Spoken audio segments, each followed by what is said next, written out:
So today I'm going to talk to you about how to teach matching to your child with autism. Matching helps the child with autism to identify objects which are similar or alike. It's a cognitive skill. So to start with matching, you can make picture cards of objects which your child is familiar with. Here I have 3 picture cards. I have a horse, I have a cup and a car. You can do in an array of 2 or 3 to begin with.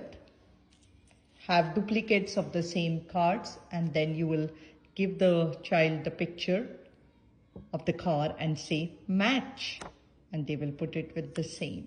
You will do the same thing again with the horse, match, and the cup.